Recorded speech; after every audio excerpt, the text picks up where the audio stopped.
It's like one day everybody's getting along and working together, and then chaos, confusion, and communication breakdowns are the norm.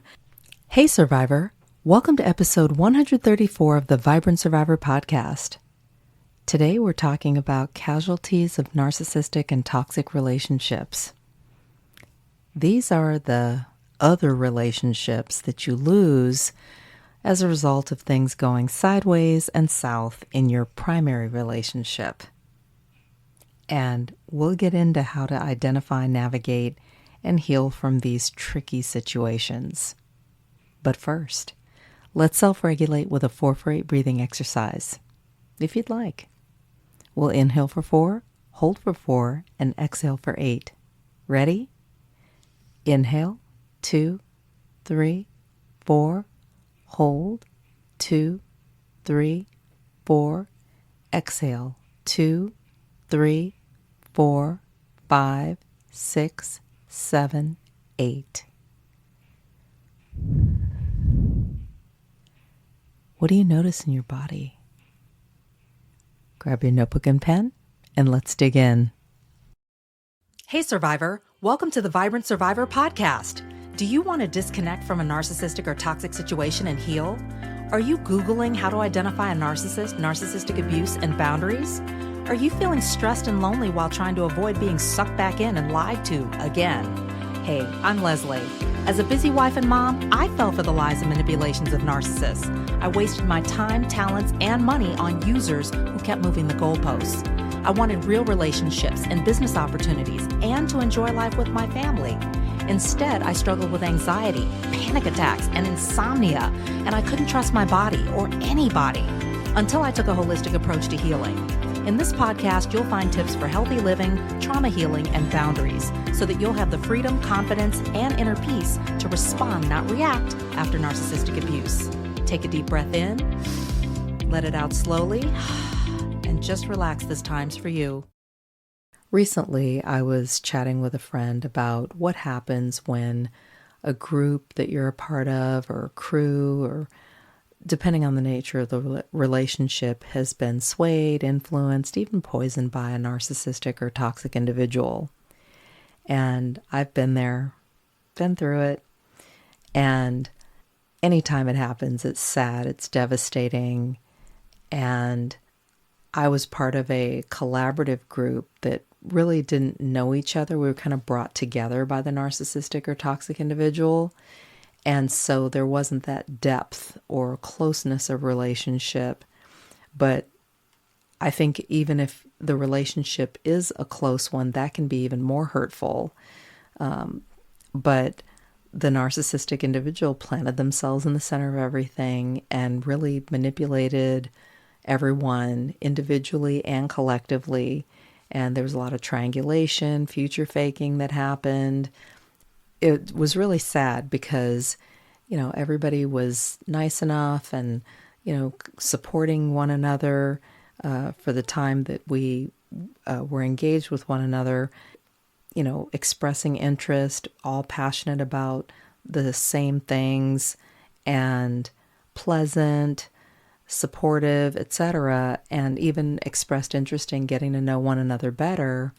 But the undermining of the relationship dynamics, the trust by the narcissistic or toxic individual really kept that from becoming a reality. And it was a lesson learned.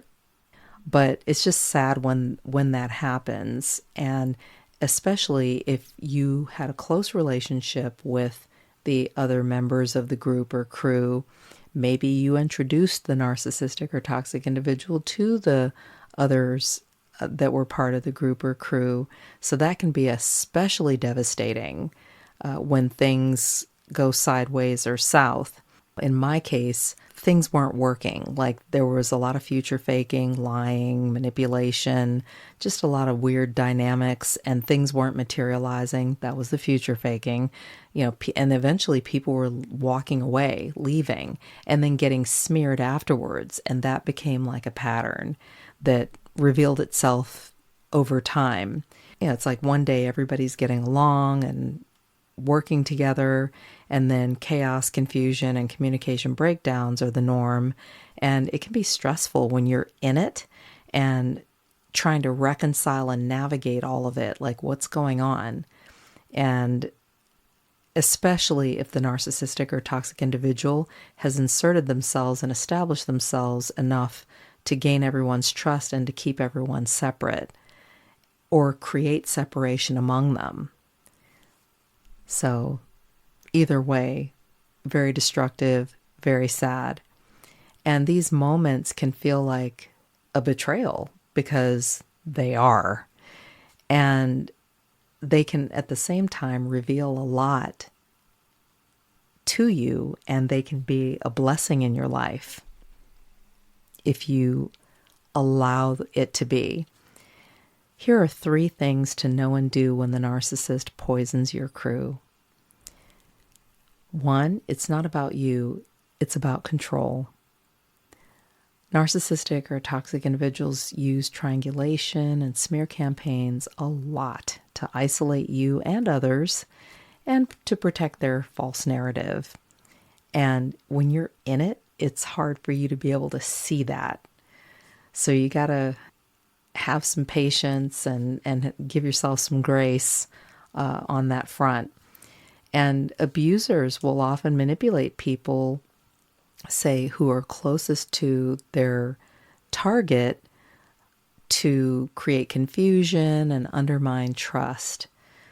And if they can't control you, they will absolutely try to control how others see you.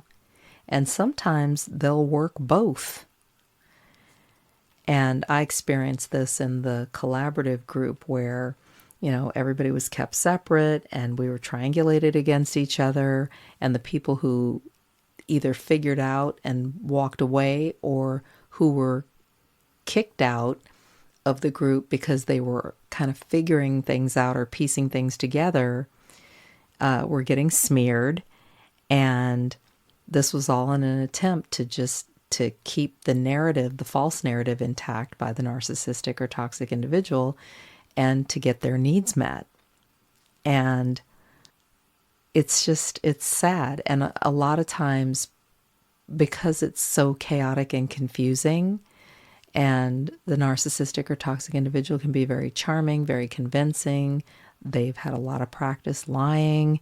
It can be very convincing. And a lot of people may not feel inclined to do a deeper dive. That can be really hurtful too.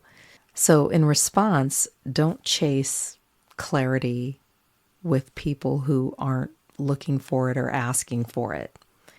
And trust your gut over any of the gossip. And see if you can shift from trying to fix the relationship to prioritizing and protecting your peace, because that is the number one important thing, is your health and well-being. And that's what I had to do. I did try to connect, clarify, warn, and I put it out there, but I also had to just kind of release it and surrender to the idea that, hey, I may not get a response, they may not respond, they may not reach out or want to clarify things. Maybe the smearing was so bad that they just felt like, okay, I'm not trying to deal with you. But either way, for my own peace of mind, I did what I could, and then I had to just let it go. You can't save everybody. Number 2, when someone shows you who they are, believe them the first time. Maya Angelou. When you experience chronic stress from this kind of betrayal, it can create looping thought patterns, and it can really mess with your gut. And as we've talked about before, when you're exposed to chronic stress, it puts you at risk for a lot of illnesses that can really compromise your health and well-being, like diabetes, heart disease, stroke, cancer, and other chronic illnesses. And so it is important to prioritize your well-being and to be able to see people for who they are and what they're showing you through their actions, and not just listening to the words and taking what they say at face value. And when you're in a group dynamic, when someone chooses to stay neutral or silent when you're being abused, that's valuable information. And now, that being said, they may not realize that you're being abused. They may not realize that they are being abused. So there may be a lack of information, perspective, comprehension of who and what they're dealing with, or even the capacity. Like if they have a history of trauma and abuse, they may not have the capacity or the courage to walk that out with you or to dig into it. And they may themselves be in survival mode. So something to keep in mind. But in general, when people reveal themselves in this way, especially when it becomes apparent that there's some funkiness in the relationship, there's some abuse taking place, smear campaign, etc., that you make note of who has your back or who is staying silent, balanced with some grace and room for the fact that they may not understand who and what they're dealing with, and grace for yourself too for the same. In response, don't argue, don't try to explain yourself. Set those boundaries according to whatever role the individuals play in your life. And they may not play much of a role in your life, or you may have been or considered yourselves close. But regardless of the nature of the relationship, set your boundaries. Ask yourself, where are my property lines? And then let time and patterns and consistency or inconsistency reveal the truth. And just, step back and allow that to unfold. And it may take some time. I know that when I was in the throes of this collaborative chaos, I did not realize what was going on, just from a big picture standpoint. But I know that I was experiencing things that were not sitting well with me. Disrespect, lies, and manipulative type behaviors, and it was not getting better. And even through my best efforts, it wasn't getting better. It wasn't improving. It wasn't changing. And I finally had to make a decision, and I chose to take a step back and to get quiet and to remove myself and put some space there. I didn't know everything, but I knew that what I was experiencing was not sitting well with me. And I knew that something was off. I just couldn't put my finger on what. Number 3, grieve the loss and reclaim your power. The loss of a friend or group member or crew member in the aftermath of narcissistic abuse or toxic behavior can be really traumatizing. The lying, the manipulation, the exaggeration, the smear campaign, the triangulation. It's hurtful, and it can really be alienating. It can feel super lonely, and it is okay to grieve it like a death, because a lot of times it's the death of who you thought you were dealing with, the death of trust, the death of maybe the shared experiences or history that you have. And it can be really sad, especially when you have expectations of the relationship. And healing requires clarity and also just disconnecting from the dysfunction and from people who are unsafe. And on a deeper level, like if you feel uncomfortable, if you're being disrespected, like when something's not sitting well with you about someone. So that's important to take into consideration as well. And in response, you may need to have a good cry, release some cortisol. You may need to write in your journal to validate what you experienced and to document that. You may need to move your body, get some exercise, get some fresh air, some sunshine, get the blood circulating, throughout your body and your brain so that you can have some clarity or have more clarity. And then getting support, like a trusted friend, family member. It could be a member of your legal team if it applies, or it could be a trusted therapist or counselor. And you can affirm, like, I am releasing what's not mine to carry, or I am reclaiming my power, or write your own affirmation that is appropriate for you. And then build new bonds with people who are about truth and not toxicity. And that may take some time, but there's healing in community. And so finding those people is important. It could be in the form of a support group or a mutual connection through a trusted friend or family member.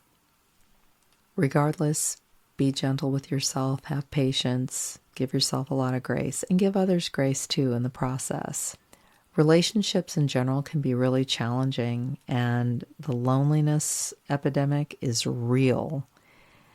And you may feel like really devastated, disappointed, betrayed by the loss of your group or crew. But the reality is that you didn't necessarily lose your crew. You lost people that the narcissistic or toxic individual probably didn't deserve access to, and also people who maybe didn't deserve you either. Remember, they chose the smear, not what's true. Let them go. They're not your crew. Thanks for tuning in, Survivor. You're worthy of healthy relationships and a vibrant life. Take care, and I'll talk to you soon. Hey, Survivor. Do you want to heal after narcissistic abuse? Come and join me in a closure coaching session. This is a 1-hour, one-on-one coaching call that's going to help you disconnect from dysfunction, create your own closure, and begin a long-lasting journey of healing, step by step. Head right now to closurecoachingsession.com. If this podcast has helped you understand who and what you're dealing with, sharpen your discernment, and move forward on your healing journey, share it with another survivor. Help me help others by leaving a review for the show. And let's connect on social. Take a screenshot, share it in your IG stories, find and tag me at The Vibrant Survivor, and I'll share your post too. I look forward to connecting with you on IG and seeing you back here. You're not alone and you're not crazy. Know who you're dealing with, know who you are. Take care, and I'll meet you back here next week. Bye-bye.